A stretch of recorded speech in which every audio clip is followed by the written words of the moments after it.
So, hi everyone. My name is Rachel, and I'm the founder of Yoga for Diabetes. And I'm really lucky today because I have a guest with me, Daniele Hargenrader, from this beautiful site called Diabetes Dominator, which is all about how to really take hold of your diabetes and manage it and thrive.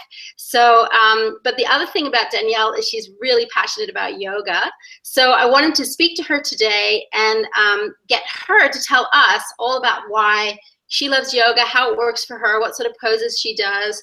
And so the first thing I want to do is just introduce her. I have her bio here, so I'm just going to read that out. And then we're going to start our discussion. So hi, Daniele. Hi, Rachel. How are you today? I'm good. It's a little early here. It's like 7 a.m., so I've just woken up. Well, it's 3 p.m. for me. That's great. Okay, so Daniele is called the Diabetes Dominator, and she's actually a best-selling author of a book called Unleash Your Inner Diabetes Dominator.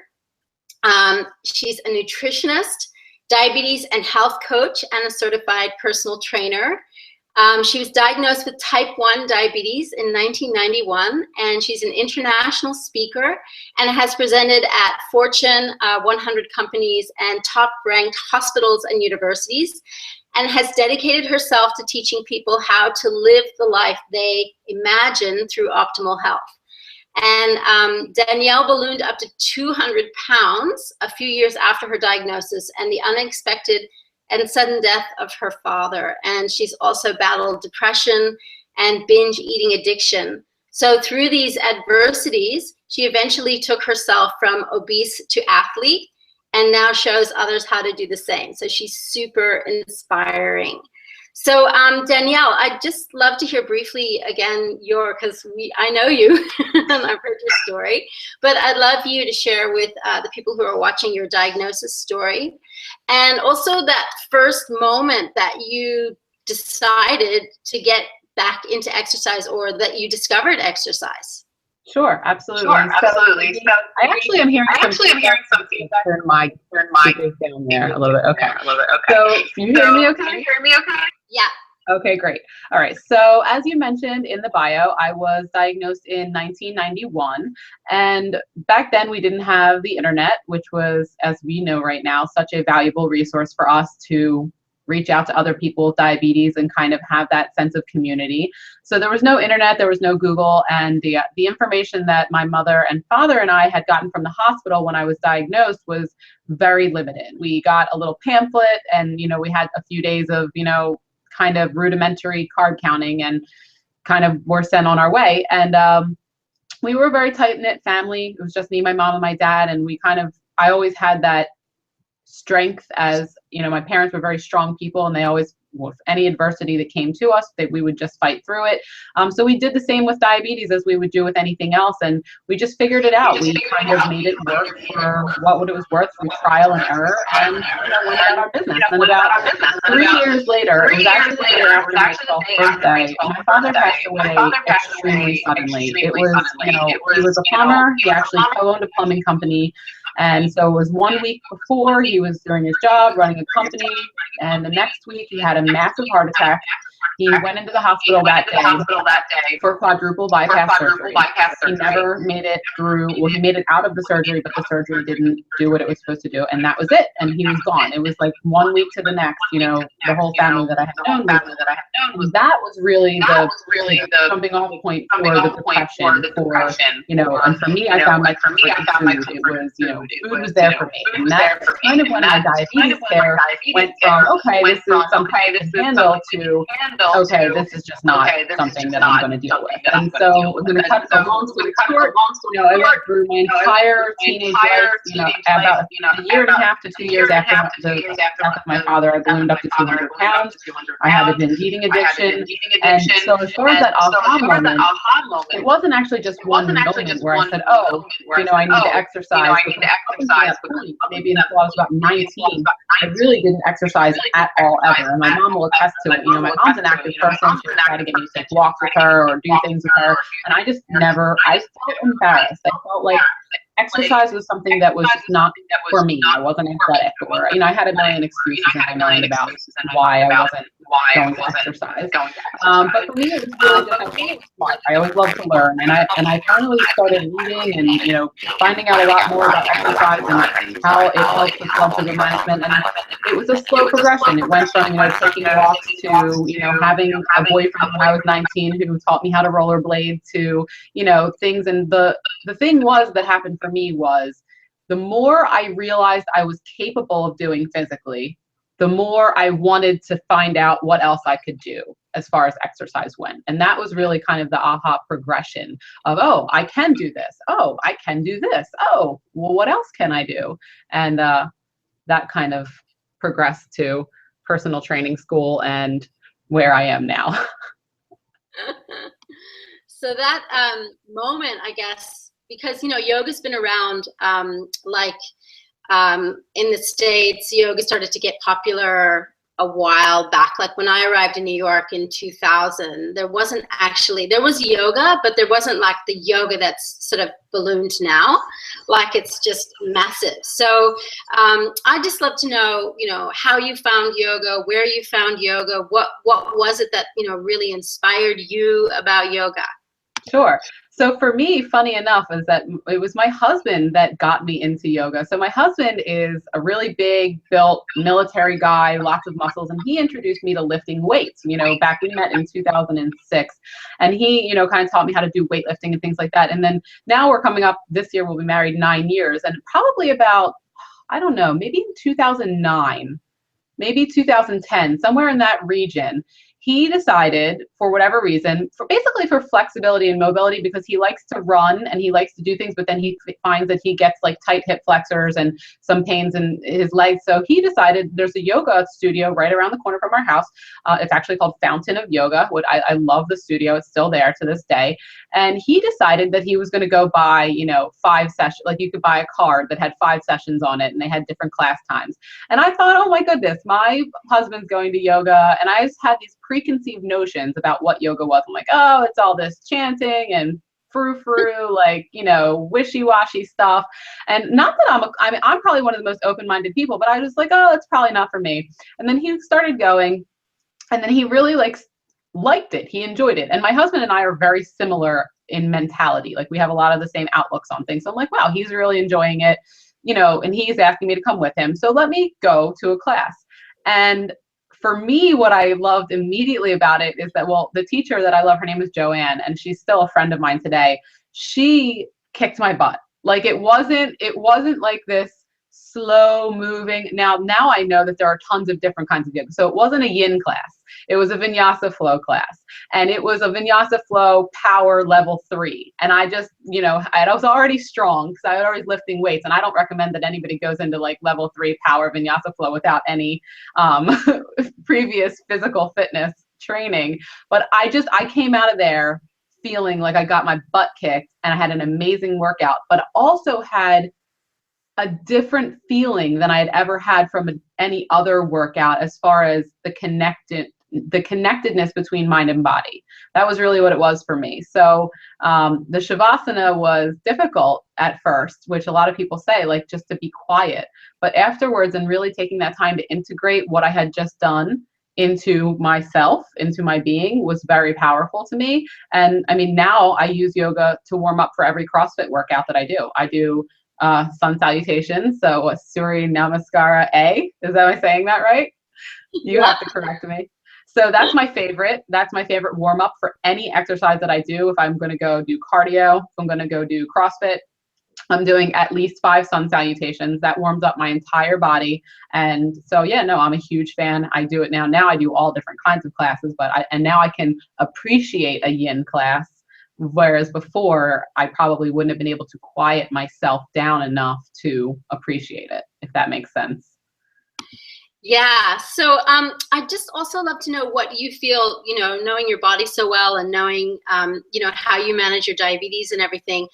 Do you notice that, you know, when you finish a class, do you notice difference in your blood sugar levels? Do you notice, do you need more insulin, less insulin? Do you go low during sessions? You know, I'm sure people with diabetes would really just love to know a little bit more about the management, before, during, after, and the effects.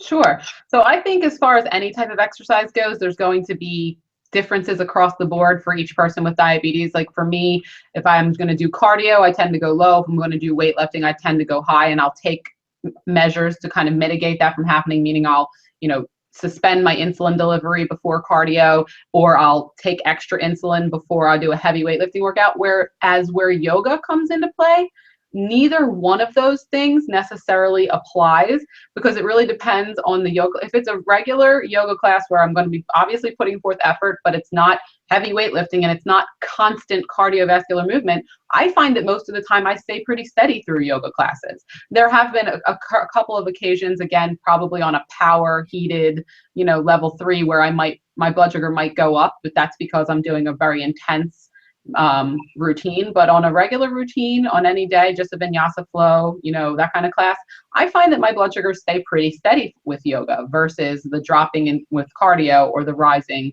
with weightlifting. So I'd say, just like it's meant to do, it's quite balancing for my mind and my body, funny enough.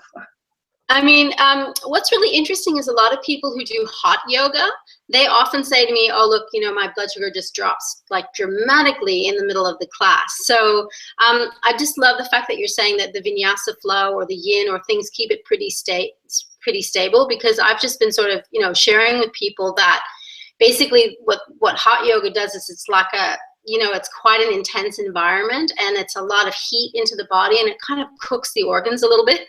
Mm-hmm. And so, I don't know if it's as good for keeping blood sugars level as, say, other forms. So have you ever done hot yoga? Have you ever experienced it? I have a couple of times, and I have to say it's not my favorite thing, simply because I don't like being super hot.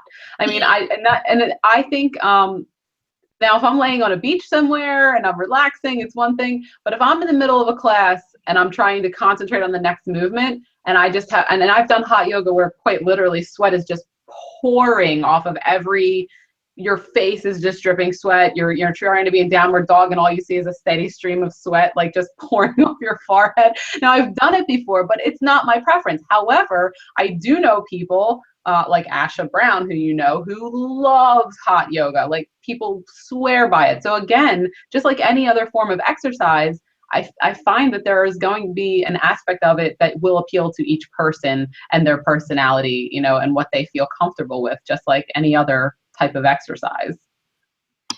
Yeah, like in fact, in the book that I've written, I go through all the different types and like how the elements combine in the body. And so someone like you, who's got quite a lot of fire in their system anyway, I mean, that's not really the perfect, that hot yoga was just sort of aggravate, your system.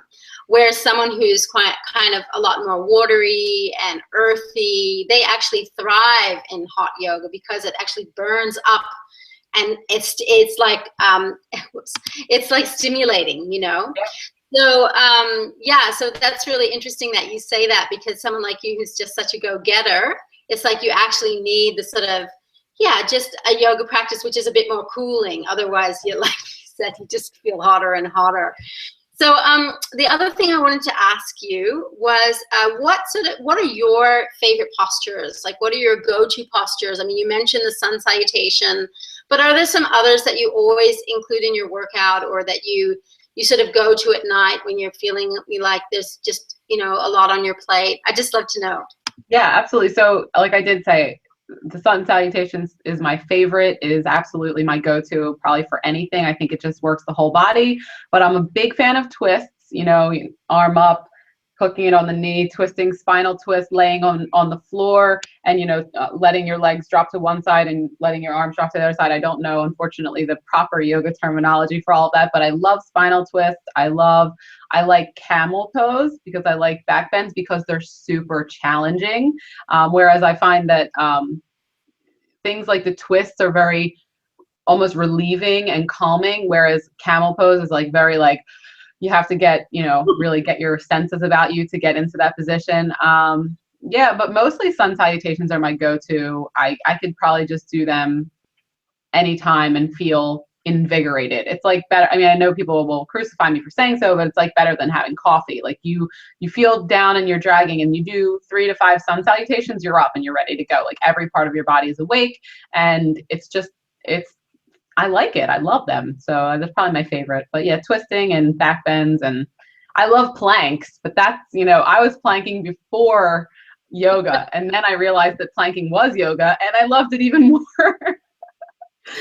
Actually, every time I do a plank, I think of you now, because I know. Okay, so another question I had, or this is kind of like we're wrapping it up a bit, is so what would you say when you're speaking to people, because I know you work with diabetics and you're doing a lot of personal training and connecting with people who have diabetes, what would you say are the sort of 3 main benefits of yoga for diabetes? I think probably the first thing that comes to mind is when you think about having a chronic disease like diabetes, your mind is on overdrive almost all the time. I read a couple studies. One of them said that the average person with diabetes has to make 200 plus more decisions in a day than an average person that doesn't, because we're so much thinking about carbs and what we're eating and how it's going to affect our blood sugar, and do we bolus for this, and did we bolus, and it's just like a constant. So for me, the first benefit of yoga is the calming of the mind. Now obviously the physical benefits are tons, and that'll probably be my second one, but really it's just that for me the best thing that I got from yoga was the ability to get calm.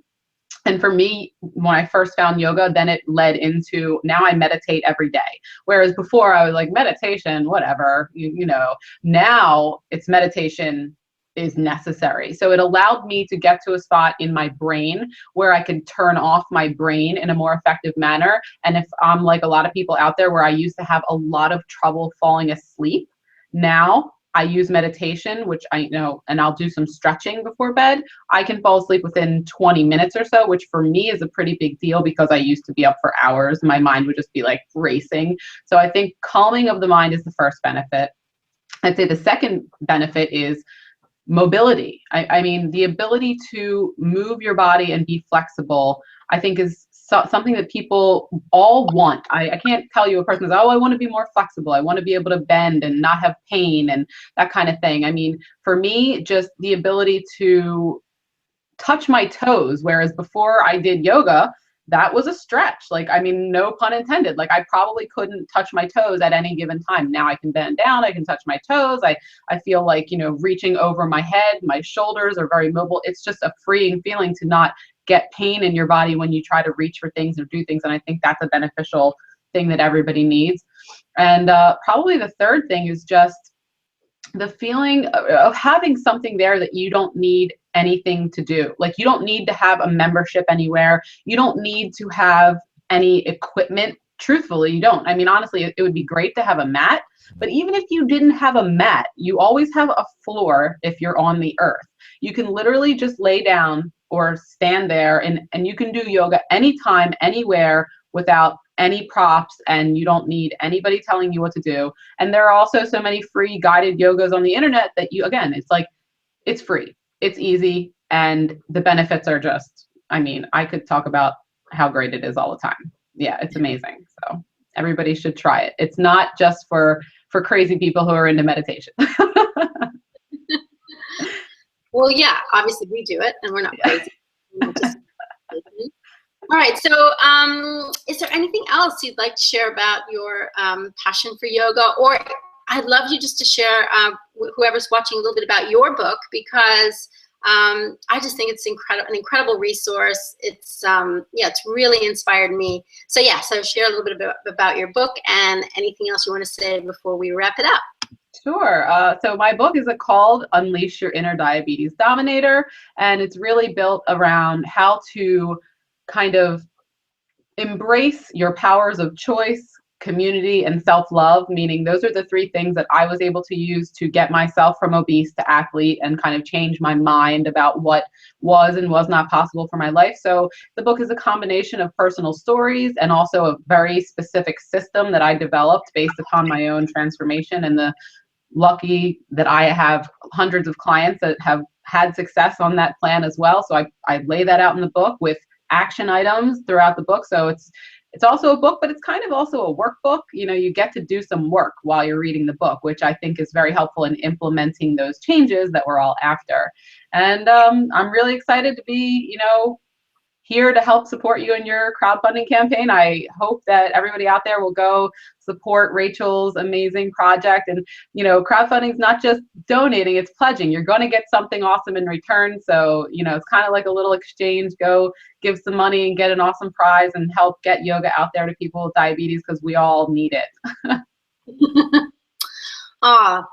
So thanks so much for coming on the show, my show, which I've just Thank you for having me.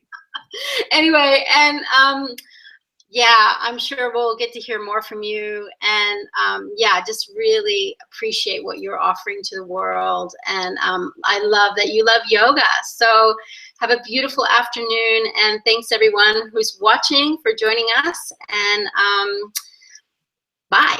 Namaste.